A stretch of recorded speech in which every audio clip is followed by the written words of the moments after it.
My name is Dr. Michael Chen, and I've been practicing emergency medicine for 14 years at Trinity Emergency Medical Center.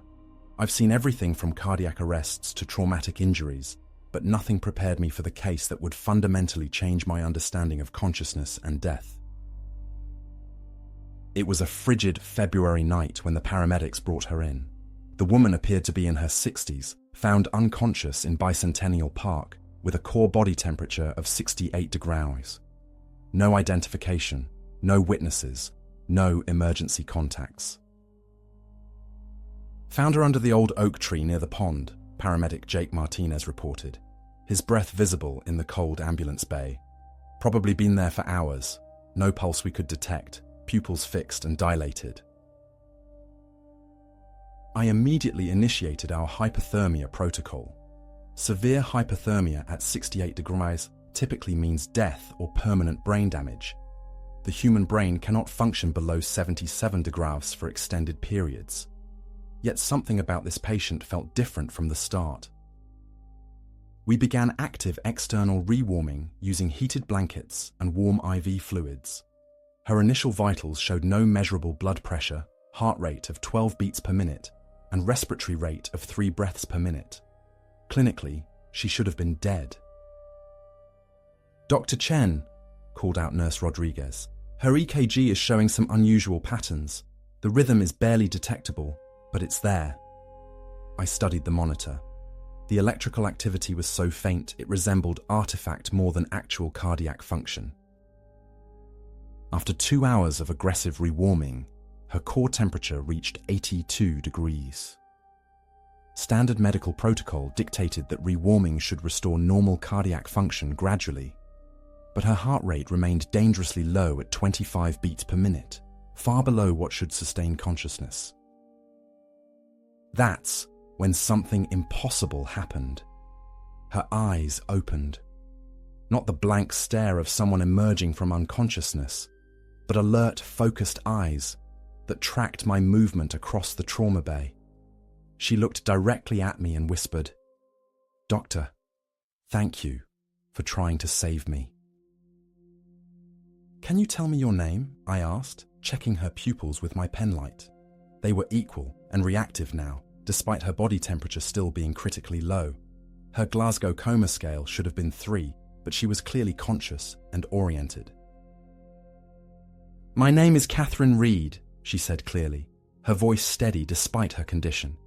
"I know this seems impossible, but I need to tell you something important about the young man in bed 7. He's going to arrest in approximately 12 minutes. I glanced toward bed 7, where we had a 23-year-old man with chest pain and normal vitals. His EKG showed no abnormalities, and he was stable. There was no medical reason to suspect cardiac arrest, yet something in Catherine's voice made me pause. "Mom, let's focus on your condition right now," I replied, but I couldn't shake her certainty. I ordered continuous cardiac monitoring for the chest pain patient while continuing to treat Catherine's hypothermia. Her temperature was now 85 degrees, still dangerously low. 11 minutes later, alarms blared from bed 7. The young man went into ventricular fibrillation. We immediately began CPR and defibrillation. After 3 rounds of ACLS protocol, we restored normal sinus rhythm. He survived because we were prepared, thanks to Catherine's warning. I returned to Catherine, whose temperature had reached 90 degrees. She was sitting up in bed, appearing remarkably stable for someone who should have suffered severe hypothermia-induced brain damage. "You saved his life by listening to me," she said with a knowing smile. "How did you know that would happen?" I asked, pulling up a chair beside her bed. Catherine's cardiac monitor showed a heart rate of 42 beats per minute, still bradycardic but improving. Her blood pressure had risen to 98 to 65. "Dr. Chen, there are things about consciousness that medical science hasn't discovered yet. I've been watching over this hospital for longer than you might believe." Her words sent an inexplicable chill through me that had nothing to do with the cold trauma bay. I decided to run a full identity check while continuing her treatment. Catherine Reid came back in the system, but according to our records, she had died in this very emergency department 3 years ago from complications of pneumonia. The photo matched perfectly. The deceased Catherine Reid had been 71 years old, admitted for pneumonia that progressed to sepsis. She had no family, no emergency contacts, and was buried in the city cemetery. Yet here she was, appearing younger, healthier, and somehow impossibly alive. I called Dr. Patterson, our chief of emergency medicine, to consult on the case.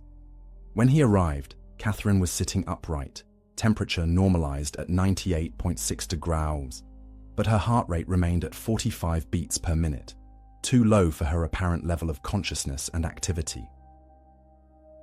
Run a full neurological assessment, Dr. Patterson ordered, after reviewing her labs, and get psychiatry down here. This patient is claiming to be someone who died in our department 3 years ago.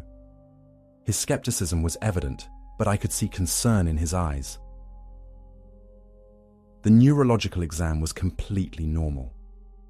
Catherine demonstrated perfect recall, appropriate affect, and no signs of cognitive impairment. Her CT scan showed no evidence of anoxic brain injury despite the severe hypothermia. Medically, it was impossible. Dr. Patterson, Catherine said directly to him, "You were the attending physician when I died. Room 14, November 15th, 3 years ago. You stayed late that night because you felt you could have done more to save me." Dr. Patterson's face went pale. He had indeed been the attending when the original Catherine Reid died, and he had struggled with that case. But this information wasn't in any chart that a patient could access.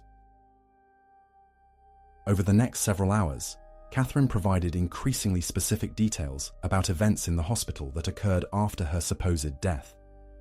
She knew about staff changes, renovations, and patient cases with accuracy that defied explanation.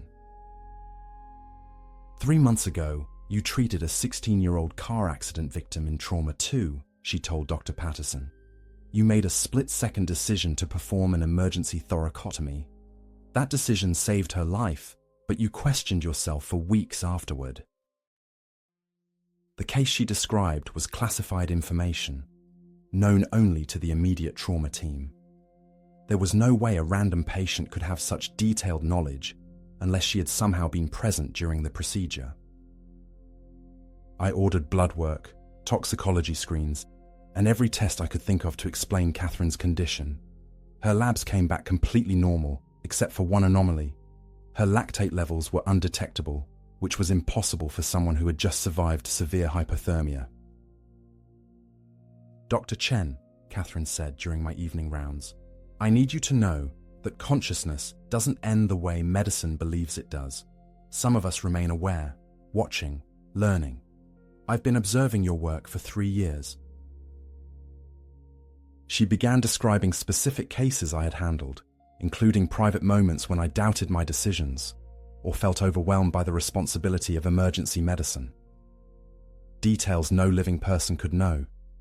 Conversations I had with myself in empty trauma bays. The night you lost Mr. Hendricks to the massive MI, you sat in the supply closet and cried for 20 minutes. You questioned whether you were cut out for this work. She was right. That exact scenario had happened 8 months ago. I decided to test her knowledge more systematically. I asked Catherine about cases from before her supposed death, and she provided accurate information about patients she couldn't have known about unless she had been present in the department. The elderly woman with the GI bleed in 2019, I said.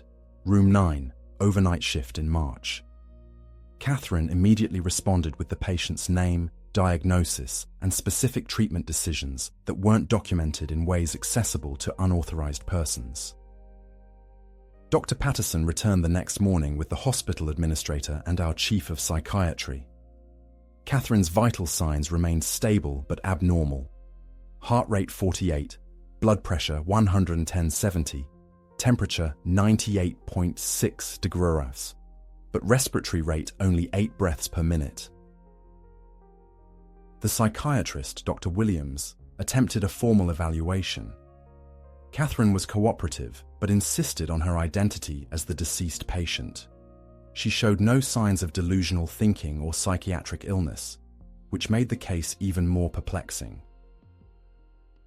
"I understand your skepticism," Catherine told the assembled team, "but I need you to consider that death might not be the absolute boundary you believe it to be.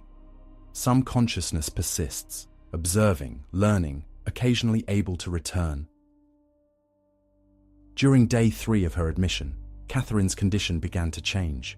Her heart rate dropped to 35 beats per minute, but she remained alert and conversational. Her skin took on an unusual pallor, despite normal oxygen saturation levels. "I don't have much longer in this form," she told me during evening rounds. "The connection between consciousness and body is fragile when you exist as I do, but I wanted you to know that your work matters more than you realize." She began sharing specific details about other staff members, patients who had been grateful for care they received, and families who had found comfort in our department during their darkest moments. Knowledge she couldn't possibly have unless she had been observing continuously. "Nurse Rodriguez has been struggling with her mother's diagnosis," Catherine said. "She needs to know that the experimental treatment at Johns Hopkins has a 70% success rate for her mother's specific cancer type. Tell her to call Dr. Mitchell there." I verified this information later. Catherine was correct about both the nurse's situation and the specialist at Johns Hopkins. The level of detailed current knowledge was impossible to explain through conventional means. On the 4th night, Catherine's heart rate dropped to 28 beats per minute. By all medical standards, she should have been unconscious or in cardiac arrest. Instead, she was sitting up in bed, writing notes on hospital stationery. "I'm leaving instructions for you," she explained. "Observations I've made about patients and staff that might be helpful. Consider it a gift from someone who sees the hospital from a unique perspective." Her notes contained detailed assessments of current patients, predictions about complications to watch for, and personal messages for various staff members. The medical insights were remarkably astute, demonstrating knowledge that would require years of clinical experience to acquire. "Dr. Chen, you're going to receive an offer to join a research team in Boston next month," Catherine said, looking directly at me. "Don't take it immediately. Wait 3 weeks, and you'll receive a better offer from Seattle that aligns with your true interests." At 3:17 a.m. on her 5th night, Catherine's cardiac monitor showed a heart rate of 15 beats per minute. I rushed to her room, expecting to find her unconscious or arrested. Instead, she was standing by the window, looking out at the city lights. "It's time for me to go," she said calmly. "My consciousness has been tethered here longer than intended. But I want you to know that every patient you save, every family you comfort, creates ripples that extend far beyond what you can see." I tried to convince her to return to bed, to let us help her, but she shook her head. "This isn't about medical intervention, doctor. This is about the mystery of consciousness itself, which your profession has barely begun to understand." Catherine walked toward the door, despite having a heart rate that should have rendered her unconscious. I followed her into the hallway, but she seemed to move with purpose beyond her apparent physical limitations. "Remember what you've witnessed here," she said, pausing at the elevator bank. "Not all consciousness is contained by the boundaries medicine has established. Some awareness transcends those limitations, continuing to learn, to care, to occasionally intervene when needed." The elevator doors opened, though no one had called it. Catherine stepped inside and turned to face me. "Thank you for being open to possibilities beyond your training. The young man in bed 7 will make a full recovery and become a paramedic because of your care." The elevator doors closed. I immediately pressed the call button and took the next elevator to the ground floor, but the lobby was empty. Security footage showed no one exiting the building. Catherine Reid had simply vanished. I returned to her room to find it empty, bed made, with no sign she had ever been there except for the handwritten notes on the bedside table. Her medical record showed normal vitals until her disappearance, with no explanation for her impossible condition. Over the following weeks, I verified many of Catherine's predictions and observations. The Boston research offer arrived exactly as she had predicted, followed by the superior Seattle opportunity. Her insights about current patients proved remarkably accurate. The young man from bed 7, the one whose cardiac arrest Catherine had predicted, recovered completely and later told me he was inspired by his experience to become a paramedic. He's now working in our very department. Nurse Rodriguez did contact Dr. Mitchell at Johns Hopkins about her mother's treatment based on the information Catherine had provided. The experimental therapy was successful and her mother is now in remission. I've spent countless hours trying to rationalize what happened, searching for medical explanations for Catherine's impossible survival, consciousness at impossible heart rates, and detailed knowledge of events she couldn't have witnessed. The official hospital record lists Catherine's case as severe hypothermia with unknown outcome, patient left against medical advice. But I know what I witnessed, consciousness existing where medical science insists it cannot survive. Dr. Patterson retired early, citing the need to reconsider his understanding of medicine and death. He told me privately that Catherine's case had shaken his fundamental beliefs about the finality of death and the nature of consciousness. I've reviewed thousands of medical journals, searching for similar cases of consciousness persisting at impossible physiological parameters. While there are rare reports of awareness during extreme hypothermia, none match the prolonged, detailed consciousness Catherine displayed. 3 months after Catherine's disappearance, I received a letter with no return address. Inside was a newspaper clipping about a successful organ transplant program and a note. Consciousness leaves traces in everything it touches. Keep watching for the impossible. The handwriting matched Catherine's hospital notes. The letter was postmarked from a city 500 miles away, but contained detailed knowledge of recent events in our emergency department that only someone with continuous access could know. I've since encountered several cases where patients showed unusual awareness during critical conditions, but nothing approaching Catherine's impossible consciousness. Yet I find myself more attuned to these anomalies, wondering if consciousness operates by rules we haven't discovered. My colleagues are divided about the case. Some dismiss it as an elaborate deception or psychiatric episode, while others admit they've witnessed unexplainable moments of awareness in critically ill patients that challenge medical understanding. I've considered leaving emergency medicine, overwhelmed by questions about consciousness, death, and the limitations of our medical knowledge. But Catherine's words about the importance of our work keep me grounded in this profession. The case has made me a better physician in unexpected ways.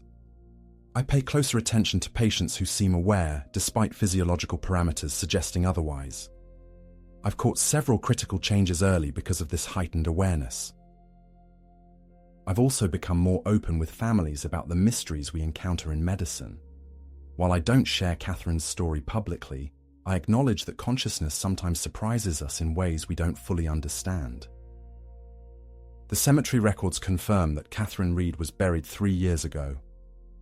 I visited her grave twice, finding it undisturbed with no signs of the impossible. Yet her presence in our emergency department was undeniably real. I've documented everything meticulously, creating a detailed case study that I hope might someday contribute to understanding consciousness at the boundaries of life and death. The medical evidence is compelling, if impossible.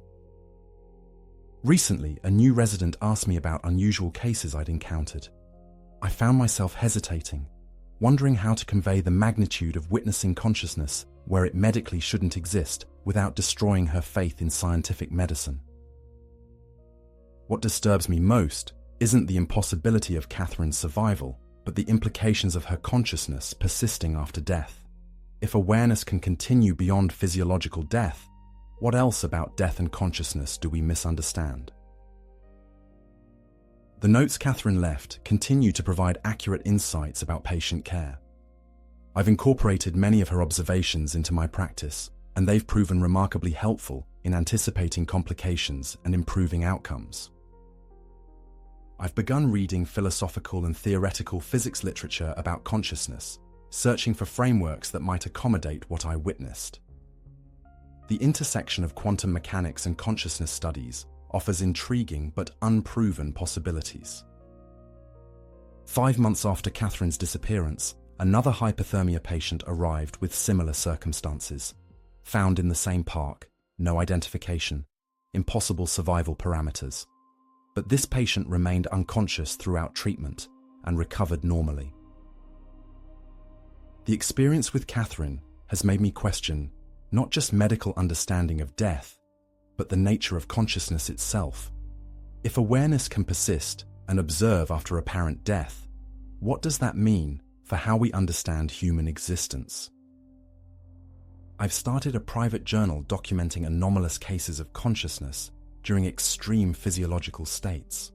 While none match Catherine's case, patterns suggest that awareness might be more resilient than medical science currently recognizes.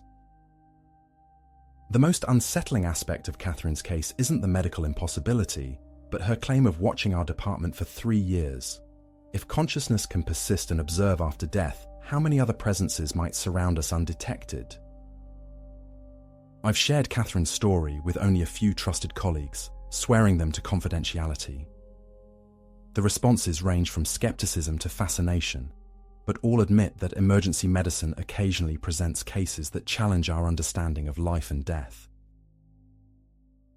Catherine's case has fundamentally changed my approach to terminally ill patients. I spend more time listening, wondering if consciousness might persist beyond physiological death in ways we can't measure, but might occasionally observe. The young paramedic who was the cardiac arrest patient Catherine predicted has become a close colleague. He has no memory of his arrest, but says he chose emergency medicine because he felt called to help people during their most vulnerable moments.